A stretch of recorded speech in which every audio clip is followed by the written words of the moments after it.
Welcome back. I am so excited that you have joined me again in the Aligned Womb, Aligned You podcast. I'm Kate Nagai, and I am your host and womb guide on this journey. I'm here to help you to lean into the language of your menstrual cycle so that you can align yourself and awaken and activate to your womb wisdom to live the most inspired life. I am so excited to jump into this episode and to dive into today's topic. So let's get started. I'm back. I'm so excited to be back here on the podcast with you after what seems to be a very long time. And I know it's only been a few months, but it feels like it's been a while since I've been here on the podcast.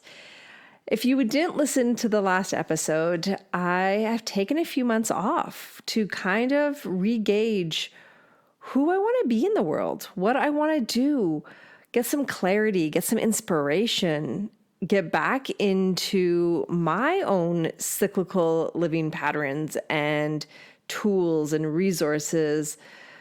It really has been a summer quest of trying to establish balance and just figuring out what it is exactly that I'm moving towards. And so it's been a beautiful time, but it's also been a very challenging time. And that's what I want to talk about today. Because I think sometimes when we think that we're on this quest or on this, taking time for ourselves to replenish the tanks, to get off the hamster wheel, to, get out of the grind of the daily work, we think that it's all going to be fun and pleasurable and rewarding. And in some ways it was. But in many ways, it was uncomfortable. And that's what I want to talk about today. The uncomfortableness of rest. And kind of like the three big main insights that I had over the past few months, over the summer break with my children, of rediscovering how I want to come out into the world and what I want to offer and how do I establish more balance. Because I am all about helping women to redefine their lives and to come into a place where they feel inspired and curious and where they have tools to deal with overwhelm and burnout. And I don't want to say I was feeling overwhelmed and burnt out, but I just was feeling really unmotivated. I knew there's big changes that had to happen. And so taking the summer off, it just gave me the space to get really clear on my next step forward. So let's talk about the three things that I learned on this, journey, this quest, this time of rest. The first one was I do not rest well. And this is kind of funny to say out loud because I'm always promoting women to really lean into their menstruation, lean into resting. The rested woman is the balanced woman. And I think in short little spurts, on our bleeds, I'm really good at resting, or at least I thought I was. I think this summer it gave me clarity of how I could even do better, and that sometimes I have the intention of resting, but the actual follow through of resting may not translate as well as what it could. And I really seen that in this big gap that I had of really trying to tend to myself.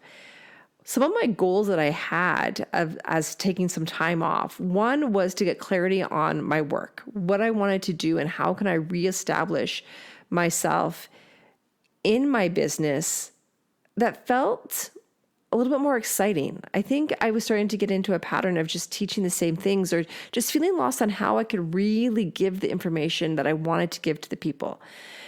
The other part was that I want to connect with being a mom again. I feel like, especially since COVID, there's been this really big, or at least I have been in this really big jump or drive to hustle, to get ahead of the race, to, establish myself on the online platform. There's just been such a huge learning curve of going from, being small in person, just offering yoga classes to all of a sudden to see where I have grown. It's actually crazy to see where I'm at now and how different that is and how I was really starting to get disconnected with being a mom. And I'm in my 40s. I'm in my mid 40s and perimenopause is here. Like, although it's very subtle, there are things that are happening. And there was this clarity that I needed to really take charge of my health. That I really want to create a thriving body and be really thriving in my wellness into my elderly years. And it all starts now. It probably started actually when I was supposed to be taking care of myself postnatally after having kids or postpartum. But you know what? I'm trying to do the work now so that way I can get there. And so like there was some big hopes that I had with taking some time off, reclaiming my health, getting active again, finding passions, figuring out the direction I want to go with work, and really building strong relationships with my children and being the mom that I dreamed of. But that doesn't necessarily translate to resting. And I say that because as a mom of 3, like this idea of just taking the summer off and resting, that was impossible. But I think on the bigger scale of where I struggled with rest was I don't think I'm comfortable being still. And perhaps, and I did play with this a little bit of thinking about, is it hormonally? Is it in certain seasons of my cycle that I get really antsy and can't sit still? But to turn off the brain, it was really a challenge. It was a challenge to let go. It was one thing for me to say that I was doing it, but then for me to actually not do it, it was really hard. It was really hard for me not to have to worry about the impact on my business that would take by me taking some time off. It was really hard for me to realize that sometimes doing a yoga nidra or resting or meditating was more potent medicine than actually going out and trying to physically do something because the weather's nice and pushing my limits that way. It was just, I really struggled with stillness. And one of the biggest things that came out of that for me, one of my ahas that I had late August, so just a few weeks ago, was that I have for years been almost testing the boundaries of how much I could do, of how much I could get accomplished. I am an A-type personality. I am a doer. That's just the way I operate. I am really high speed. My husband, bless his heart, is what keeps me slowing down sometimes because he's like Mr. Easygoing, where I'm like, everything has to be done now. And it was really hard for me to turn back the dial. And I realized, especially since COVID, when all of a sudden, I think a lot of us women had the demands put on us of still working, homeschooling, having to do all these multiple tasking, taking on now researching health conditions and concerns and what to look for with COVID and, extra doctor's appointments or whatever the case might be. Like what was our lifestyle all of a sudden changed to us amping up and doing 110 more things or really shifting the way that we were doing things.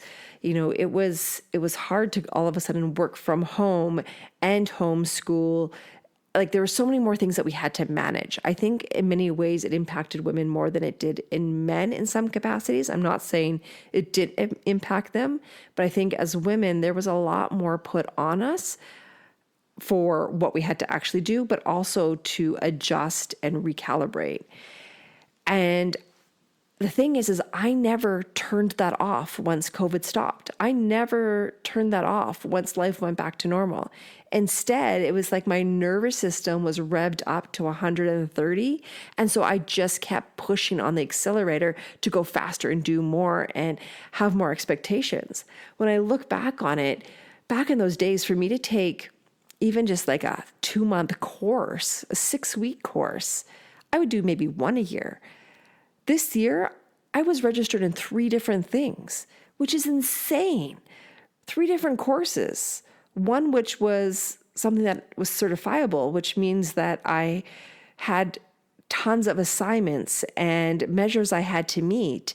And because I wanted the certification, the accreditation, there was just so much more demand. I had 3 things on the go, and I wonder why I was feeling overwhelmed. And I think it became just part of everyday life of like, I can take on more, I can take on more, I can take on more. And this wasn't someone doing this to me. I think this is like how my nervous system started to operate, of like pushing the limits of stress.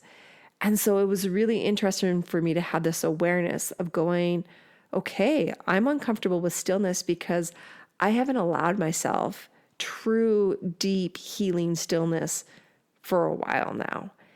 And so it's like, how can I redirect that? How can I heal that? How can I set better boundaries with people in my life? How can I change my own expectations? What actually do I need to do or accomplish, or what really are the like absolute parameters that I have to work within, and what am I putting on as excess?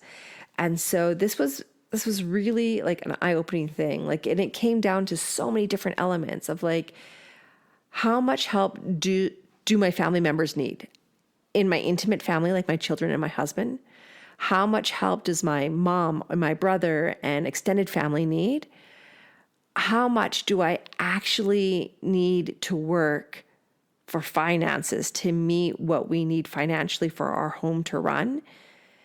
And then once I knew those things, it was kind of like, okay, so now what can I let go of? Not to say that those are what I'm going to like live by solidly, but it created like almost like a minimum measure, like at the base minimum, this is what I need to do. So all this extra stuff I'm putting on me, is it really necessary?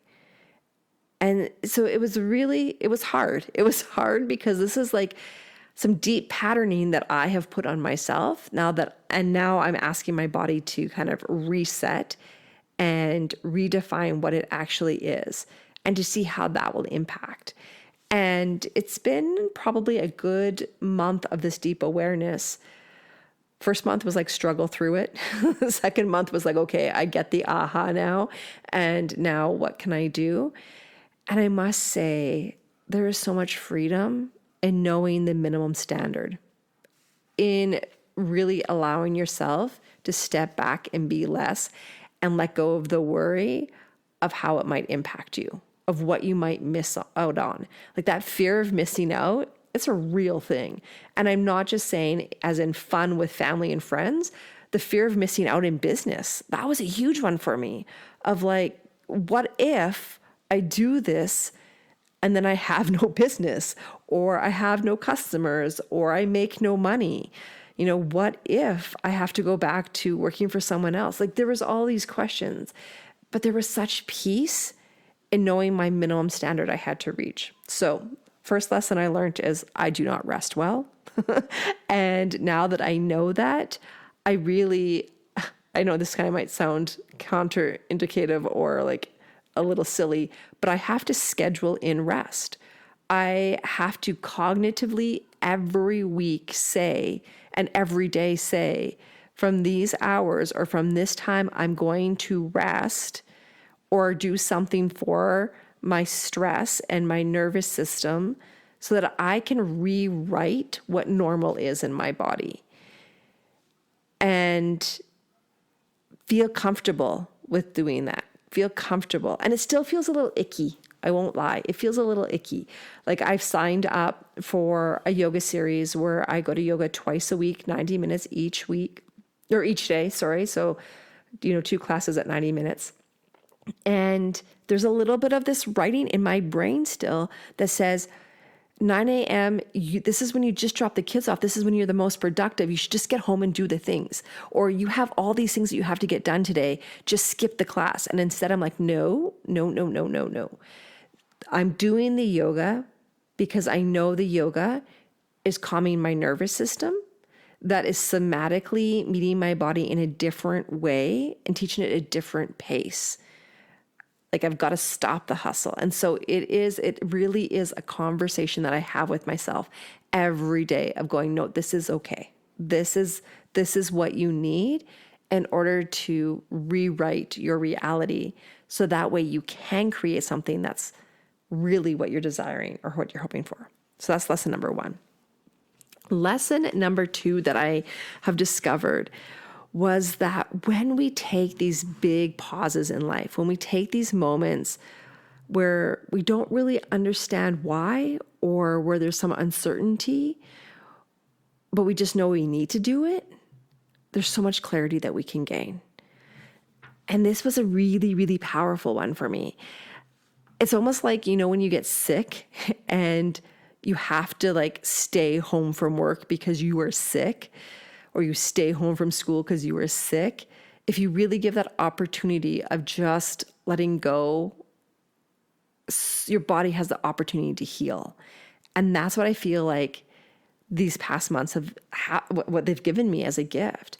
I got clarity on where I felt sadness in my life, where I was feeling a little empty and a little fearful and a little scared. And then I was giving myself this opportunity to challenge myself a bit. So one is, one of my fears was, what happens if trying to create your own business is just too much?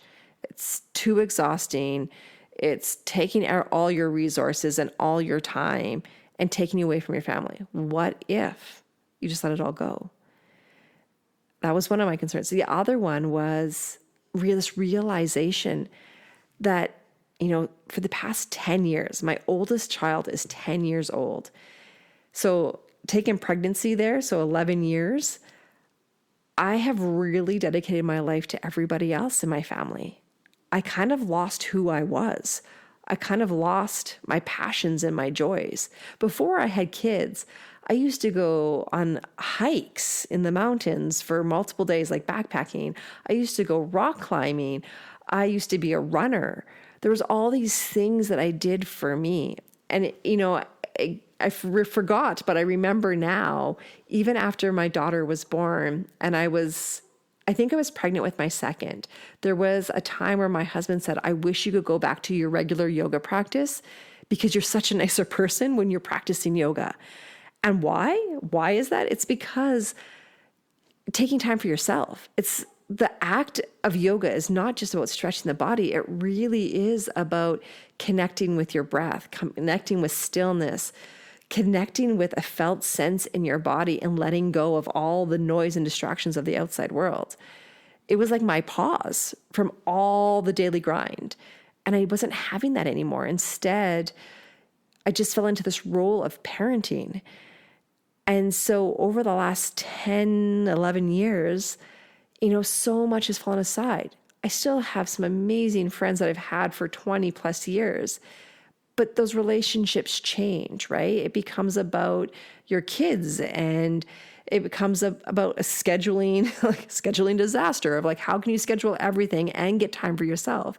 I just had this conversation with a girlfriend about, when can we get together? And it's like, well, these 2 days is dance classes. This day is jujitsu. This day is my husband's basketball. Like, it's really like I could only do daytimes, or like I have this one evening, and weekends are kind of for family, right? And so like, it's so hard when you're trying to juggle everybody else's life and everybody else's schedule. You kind of put yourself on the back burner as a woman and as a mother.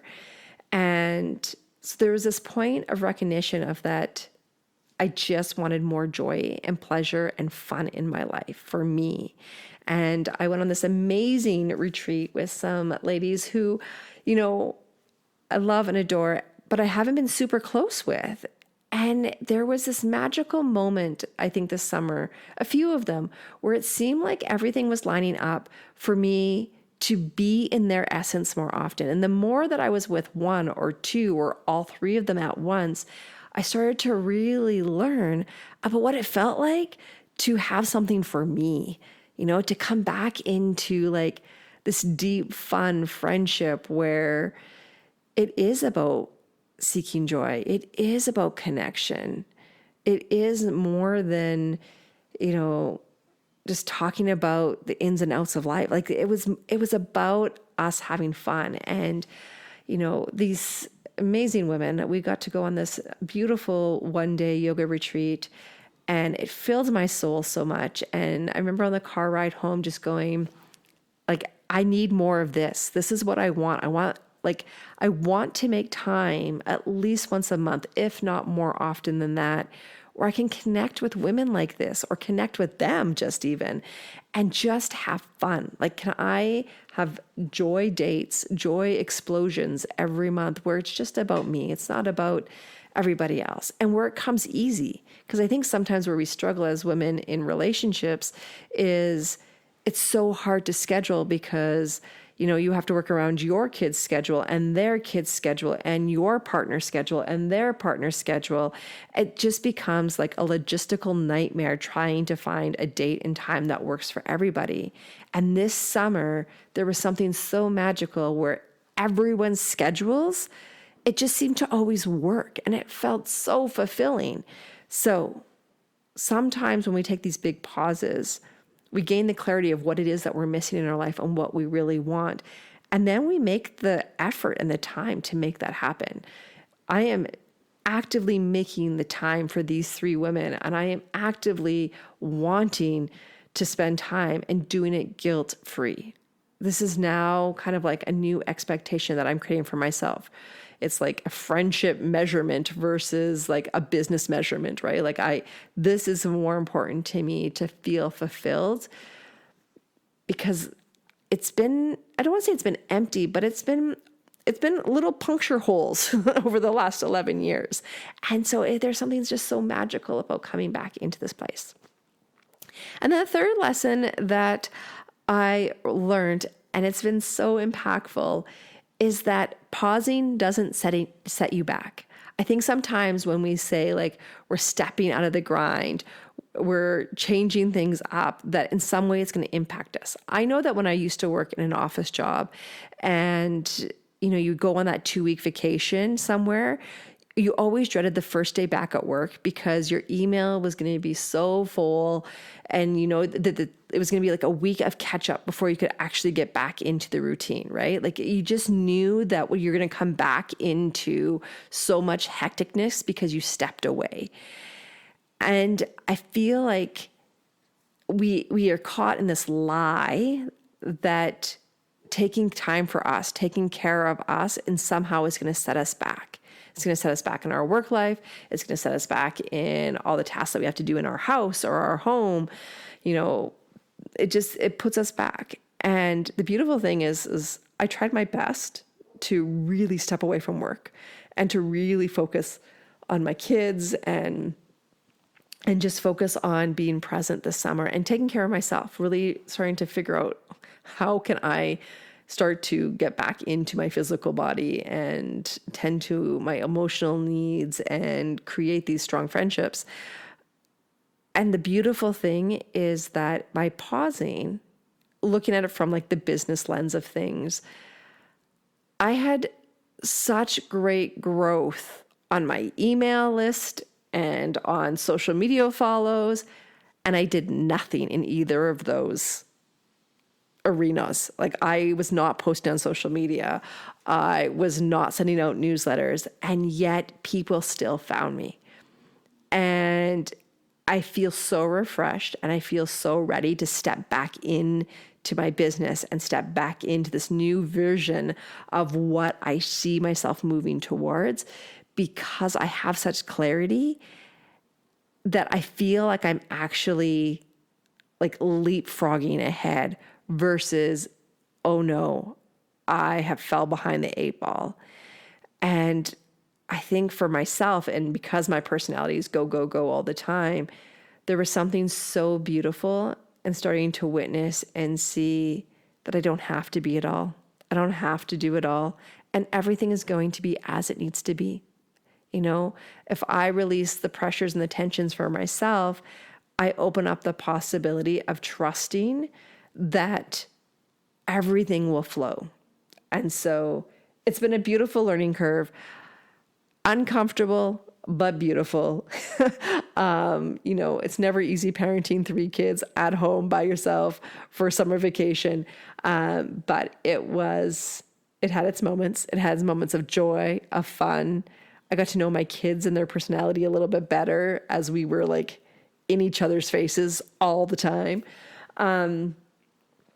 I got clarity on I just started to remember, there was this remembrance that was happening in my body of when I had less expectations on myself and I really was, living what I was hoping to live, and how I kind of got off that track. I jumped onto the fast train track versus, taking it slow and easy. Which don't tell my husband. I guess there's a lesson to be learned there of the importance of slowing down sometimes. Like I said, my husband, he always takes time to do things, and I'm always like, this is too slow.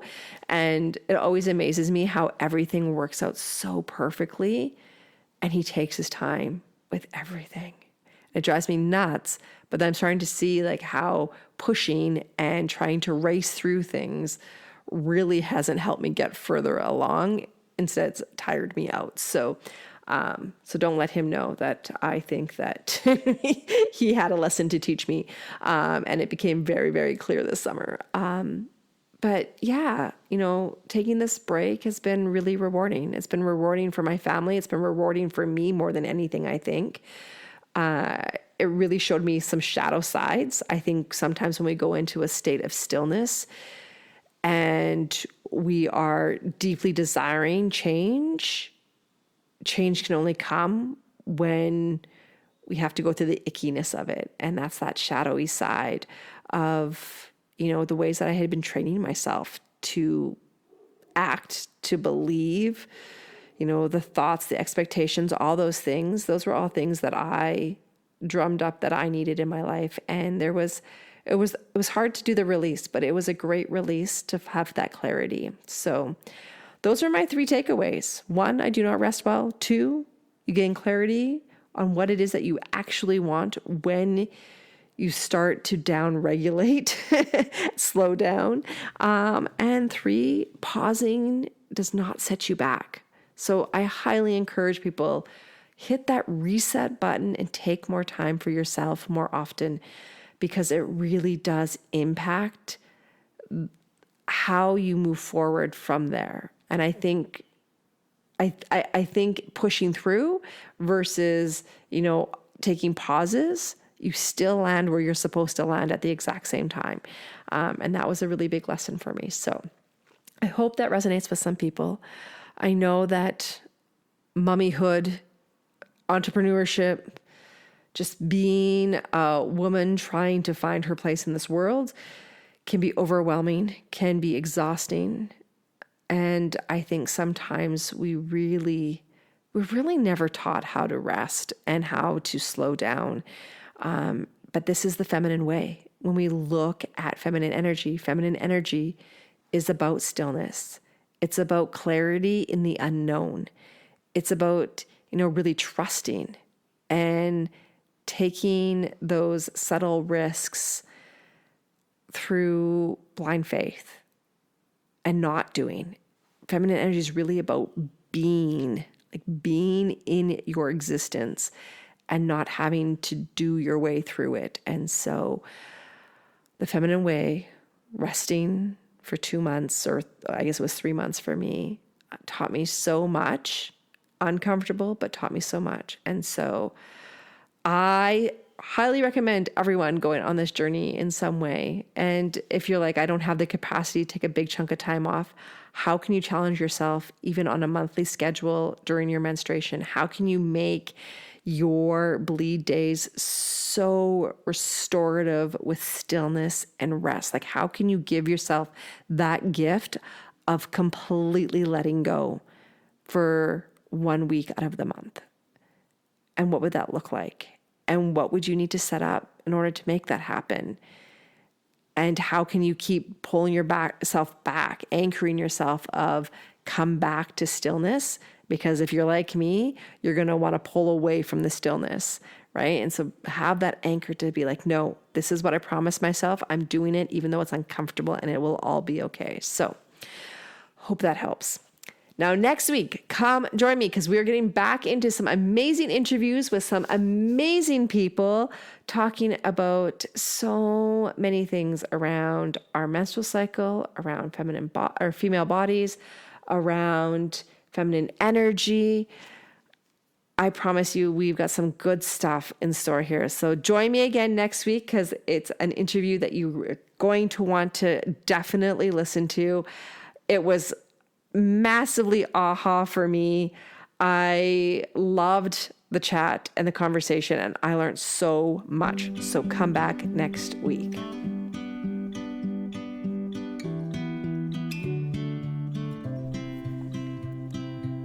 Friends, have you had a chance to download my new free ebook?